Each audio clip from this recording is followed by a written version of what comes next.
I'm Jacob. I'm Yuri. I'm going for a drive.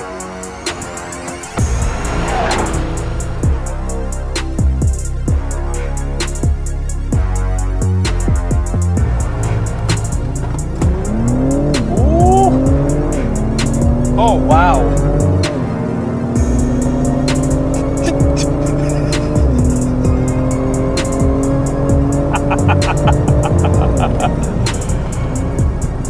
Well, that wasn't very good. No, I guess not. 2022 Genesis G70 Sport. Acura TLX Type S. Jacob, horsepower and torque. The Genesis G70 has 368 horsepower and 376 pound-feet of torque from a 3.3 liter twin-turbo V6. And that Acura TLX has 355 horsepower and 354 pound-feet of torque from a 3-liter turbo V6. So that kind of went as expected, but not by the margin that I expected it to go by. Well, the whole point of launch control is to help you launch. This doesn't have it. Kind of makes sense. Yeah, still respectable, but obviously the Genesis is just faster. But on the track and some spirited driving on back roads, they both feel completely different. Yeah, and today we're at Toronto Motorsports Park, and that Acura is surprising the hell out of me out here. It feels totally different, even though it is a front-wheel drive-ish vehicle. It has that super handling all-wheel drive. Compared to this Genesis, that thing feels really planted around here. Yeah, and the Genesis is a rear-wheel drive base. Like, you could have gotten those in rear-wheel drive only, so that can skid where this can't. But we'll talk about that later. First, I want to rewind and talk about the competition for these two. Well, that would be each other, and the BMW M340i and the Audi S4. And a C43 AMG. And there's also kind of the IS500 now, but there's also the IS350, which is offered in all-wheel drive. Of all the competition, which ones can drift? I'm pretty sure it's only the C43 kind of. The Audi I don't think can drift. The BMW M340i can drift for sure, and the IS350 from Lexus definitely cannot. And the IS500 can definitely drift after watching Savage Geese's video, and this G70 can also drift because earlier today it was actually pouring rain, so by the time we got to the track, it was still a little bit damp, and these cars could not have handled Cliche Slide Corner any differently. So turns out the TLX couldn't really drift, and I wanted to see if it could drift because of that earlier promo footage from the first TLX review we did. It kind of just got all computery and locked it up from actually sliding the whole time. Yeah, because in the TLX, you can't actually fully defeat traction control. It is still always on, and it feels like that because it'll actually cut the power and hit the brakes. And it is a front bias system. But then what happened when we got behind the wheel of the G70? The G70 definitely drifted. It is also all-wheel drive, like we said, but it can send up to 100% of the available torque to the rear wheels, and it definitely feels like that. Yeah, I think it's more of the feel that I would like in a car. And let's see what the G70 can do.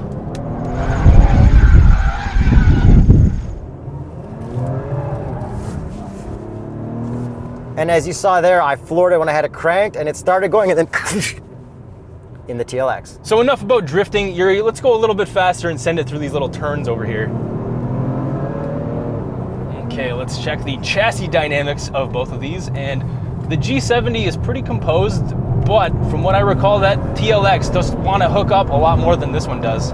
It definitely feels smoother through there, and I feel like I can get on the power earlier because of the system, where you look like you're almost ready to drift. Yeah, the back end does want to step out on you quite a bit in the G70, which makes it fun, but that TLX is actually more controllable. Yeah, a lot less tire squeal and more actual grip and turning than the A-Spec model, but this is the one that's kind of meant for that, but not fully meant for track, just like casual track and back roads. Yeah, that TLX, like, I am legitimately keeping up, like, just enough where I kind of have to, like, be right at the limit and just control my throttle because I'm gonna slide if I don't. Just like that! But unfortunately for the transmission, this thing auto upshifts no matter what you have on or off. So you kind of need to keep it in sport automatic mode. Yeah, so that Acura has a beefed up version of the 10-speed, which actually provides quicker downshifts and quicker upshifts compared to the regular TLX, and it is noticeable, but this G70's 8-speed does actually feel better than that TLX's transmission. It just shifts faster. Let's do an automatic next to each other, slow speed roll, both in the sportiest automatic mode. Okay, so I'll be Sport Plus and automatic. Okay, I am Sport S Plus, automatic. Ready? Pretty even there. Okay, I'm so pulling away. You're pulling away, but I feel like off the little like pedal drop, we're both pretty much equal. Let's try this again. Let's go to comfort mode. So I'm gonna go in eco mode, your lowest mode. And I am in comfort, my lowest mode. And your transmission's in regular mode as well? I'm full comfort, everything. I don't use custom. I give what the manufacturers give me. Oh, pulling away way harder now. Yeah. But the response there was pretty good in the TLX Type S. Yeah, both very good, but the G70 just pulls every single time. All right, let's switch them up so you can have some front wheel drive based fun. So first thing that I noticed in this TLX is that the steering feels fantastic. The front end has so much more grip than that Genesis G70. I see you sliding behind me. Yeah, I just couldn't resist. You know, I haven't done it in a while, so. And I love how light this thing feels like on its feet. It almost kind of reminds me of Civic Type R vibes, like a little bit. Feels like a lot more of a handful that I understand with the rear wheel driviness, and I can use the paddles here and have fun with it. Have you been using the paddles in that? A little bit here and there, but it does automatically upshift at red line. So, I mean, if you do want to upshift yourself short, then yes, use the paddles. Yeah, or maybe they should have only included one paddle, right? Yes, the downshift paddle is pretty much the only one you need in this car, because in that Genesis G70, if you turn off the traction fully, it will not automatically upshift, which would have been a great solution for this TLX. Which we really appreciate, but I think that's the way for them to force you into their really good automatic transmission, because it is really good and it knows what it's doing on the track in auto. Yeah, but the actual way that both of these cars feel, like, totally different, like literally other ends of the planet. Yeah, TLX is all science and engineering, and this is like more power, baby. Yeah, and the suspension also feels really different. We do both have adaptive dampers, which is really nice, but in the TLX, like, I think they actually did a better job for sportiness. They are definitely a little bit stiffer than the Genesis G70. Yeah, and this G70 feels like it's a little more geared for comfort. Yeah, I mean, this is a Type S. There is no, upper version of the G70 yet. Maybe that will be coming. And boy, do these things look good rolling over Continental Corner at TMP Cayuga. And just for the record, that is not the fastest line around TMP Cayuga, but the slow-mo just looks so juicy. We gotta hit that corner. But it's kind of funny how the upper version of the TLX isn't as quick and sporty as the normal version of the G70, but maybe around the track it's different. We don't have lap times today. I genuinely feel like this TLX Type S would be faster around a racetrack than that G70. I have that feeling driving it. So for the kind of person you are, Jacob, minimal track, mostly street driving, would you have the TLX Type S or would you have the G70 as your daily? I think the G70 would probably be the better one, but I love the way this chassis feels in the Type S. Like, I am thoroughly impressed with what they did, especially compared to the regular TLX. Should we talk about the interiors before the exteriors? Let's do it. So this TLX interior basically looks like an NSX interior and the RDX and basically everything that Acura is doing now. Yeah, my favorite part is the feel of the steering wheel in my hand. Like, doesn't it feel so good? It really does. Just the way it feels in your hand, the material and everything, like the grip, where your hands are, the paddles there, like the flat bottom, this is great. Kind of sucks though that it's not red like the A-Spec is. Yeah, they gotta save something for the next one or something. But this G70 does have red on the interior. It's got a lot of good materials and it has a touch screen. Yeah, the screen in the TLX is just too far to reach, so it's not a touchscreen. You actually have to use this little touchpad down here, which is TrueTouch. So wherever you place your finger, that corresponds to the same placement on the screen, which is different than every other touchscreen on the market. Unless you're in Apple CarPlay or Android Auto, then it reverts to acting like every other touchpad in the market. Yes, which makes it a little bit confusing to use. Yeah, especially since half the time I was in that car, I've used Apple CarPlay more than the normal infotainment. But they both have Apple CarPlay, they both have Android Auto, but the main competitor for that TLX is the Lexus, and Lexus recently went from their touchpad to bringing the screen more forward and making it a touch. Yeah, so next generation Acura TLX Type S, let's bring that screen forward and make it a touch screen. Well, I feel like Acura and Lexus kind of copy each other on everything, so eventually it'll happen. And since we are on the track, let's talk about seat comfort, specifically with bolstering as well. So they're very, very comfortable in both, but I think the TLX has the plusher seats. Yeah, but the G70 does have bolsters that adjust when you go from different sport modes. So when you click it to sport, it'll tighten you up, which is very cool to have on the track. And we do have adjustable bolsters on the TLX as well, but they don't automatically do it based on your drive mode. How about gauge clusters? I've got an analog tach on the left and then digital stuff on the right in the G70. I can see my speedo in the middle. That's all I need. But I also have a head-up display with a whole bunch of great driving information in the G70. And I don't have a head-up display in the Acura TLX, but my gauges are very nice analog with some digital in the middle. The digital in the middle is kind of laggy, not the best, but I really like the way that these red gauges look. Yeah, and since you don't actually have to use them, they can pretty much look like whatever because it does auto upshift. Yeah, and then we also have that Terminator eye for the turbo as well, so that's kind of funny. And another fun screen thing, the G70 has a nice 360 camera, one of those where it'll show you your front wheel, back wheel, all that stuff, and it doesn't have any lines between the cameras. What about the Acura? The Acura does have stitch lines, and the side stitches actually look a little bit different. They have a different color cast for some reason, Yuri. Okay, let me explain this. The left and right in this awesome yellow goldish color is blue. And that's because the cameras are correcting for the yellow, which it thinks is sunset, so it's adding more blue because they're opposite on the color balance spectrum. So if you put your hand on the side blocking the door, it turns the correct color. So I put a little piece of black tape and that helps fix the color cast. And that's pretty hilarious for a solution, but it legitimately does work. Yeah, I will accept my role as a camera 360 designer at Honda anytime. Let me know where my cubicle is. And we have a lot of physical buttons for the climate in the Acura. It's actually quite pleasant to use. We do have heated and cooled seats and an auto button, which is really nice. And then we also have our drive mode button, which is our dynamic mode button, which is a huge button that still to me looks like a volume knob. Yeah, but the animations for all the TLX sport modes are so good. Yeah, we have comfort, normal, sport, sport plus, and individual, which is nice. Then the drive modes in the G70 is Eco, Comfort, Sport, Sport Plus, and Custom. But there are way more hard buttons in this infotainment, which make it a lot better. And I even have a button that'll get me right to my Apple CarPlay projection, which is the start button, which the TLX is lacking, unfortunately. And then the TLX has some gloss black, which also sucks, but we have a lot of matte down here, and we also have a wireless charger. Got some cup holders, they pass. Let's check the visors, Yuri. Oh, okay. 3, 2, 1. Yes! Double Great pass. job. And what about your cup holders?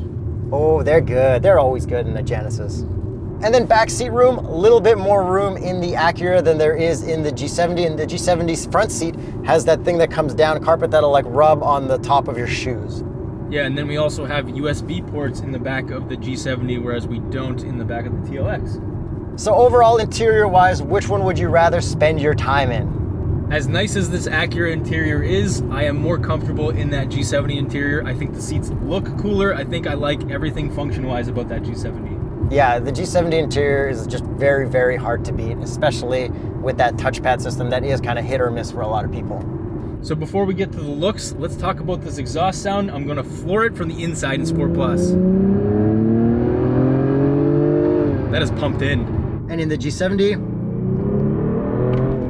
also very pumped in. However, you can turn it off in the G70 where you cannot in the TLX. And the amount of volume that's pumped in is based on the drive mode in the TLX, and I actually kind of like the tone from the inside. But let's take a listen to the outside.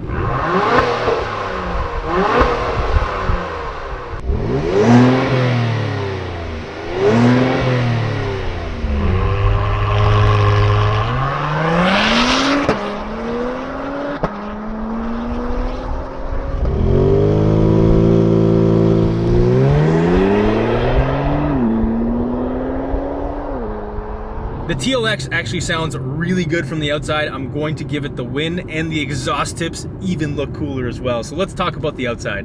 Okay, TLX in that color, what's it called? Tiger Eye Pearl for an additional $500. I think the Type S looks really good. It's the kind of TLX that I wanted to see, and especially in that color, I think you have to get it in that color. That's a no-brainer. This is a very good looking vehicle in Type S trim. Like, I really like how this looks. Yeah, I mean, like the splitters and the body kit and stuff, the exhaust, the spoiler, it really completes the design. It's what I was hoping for from the previous video. Let's get to more of these specific looks. Front end, I actually think the headlights look really, really good on both. And as much as I love those G70 ones, I'm going to give them the tie. Definitely tie, and with the full headlights on the Acura, I think it might even look better. And we got a really big grille on the Acura. We also have that front mount intercooler. I think it looks like really, really good. I'm giving them both a tie, especially since Genesis pulled a sneak move and made sure there was no front plate on this. And moving around to the side, we got some pretty nice wheels on both, but the Acura wheels are just so much cooler. They look lightweight. I love these wheels. They kind of look like an NSX wheel. Yeah, and with those big red brakes, I think it definitely makes it look better on the Acura. But what would be the Continental recommended tire for both of these? The Extreme Contact Sport. And you mentioned those big red brake calipers. We do have Brembos on both. However, on the Acura, you only get them on the front. And then body lines, in this color especially, the Acura definitely wins. I think it's got more creative body lines. And these are still the same body lines from the previous pre-facelift G70. And then this Acura's got all blacked out trim, which I think also helps complete the look. And moving around to the back, we do have a little spoiler, we got a diffuser, we got really good looking exhaust. The taillights look pretty good on the Acura. Like, I really like how this thing looks overall. Yeah, no, I legit think in this spec, the Acura does look better than this G70 kind of, or at least super hard tie. The G70 looks classier because I love how that thing looks, but this TLX in Type S trim, I do have to give it the win. I think I'm just giving the TLX hipster points because it's so rare. There was like 300 sold in Canada and they're all sold out like right away. Yeah, which apparently they were all sold out, but then apparently some of them are sitting on like dealer lots, so I don't know exactly how that worked out. So I feel like that's pretty much everything with both of these. Is it time we get to the price? It sure is, and these are so closely priced. Yuri, which one do you think is more expensive? I would say the TLX Type S because it's a rare model. The TLX is $60,500 with this optional paint, and that G70 is $59,000. And if you're shopping for a new car, click the TrueCar link in the top right corner or in the description below. There's a discount when using the TheStraightPipes link. And if you're typing that into your browser, make sure you go to tsp.truecar.com so that they know we sent you and you do get the discount. So Jacob, are you ready for my decision of which one wins? Yes, I am, Yuri. It is all based on the driver. If you never plan on shifting and you don't want to skid a car, TLX. And if you do plan on shifting and you do want to skid a car, G70. So what are you picking? Don't cop out. I don't want to pick. I'd probably go M340i. Yeah, I think I would too. But that's a lot more money. I'll go TLX just because of the rareness. I'm gonna say the exact same thing because if I see this on the road, I'm gonna be very excited. And now that that G70 kind of looks like the rest of the Genesis lineup, which does all look fantastic, I want to see the Type S on the road. And cars like this, like Type S, like high performance versions, are just becoming more and more rare, like literally because manufacturers aren't making much of them. So I get more excited seeing this type of car on the road. It'll be good to resell to all like the Gen whatever it is right now, just like how Integra Type Rs are impossible to buy now. Pretty much. I'm just gonna hoard TLX Type S's. So let us know which one of these you guys would pick in the comments. Are you shocked by our decisions? I'm a little shocked, but being here helped clear that up for me. Honestly, had I not driven this on the racetrack, I probably would have gone with the G70. Also, you can come to TMP Cayuga, follow them on Instagram if you want to bring your own car here.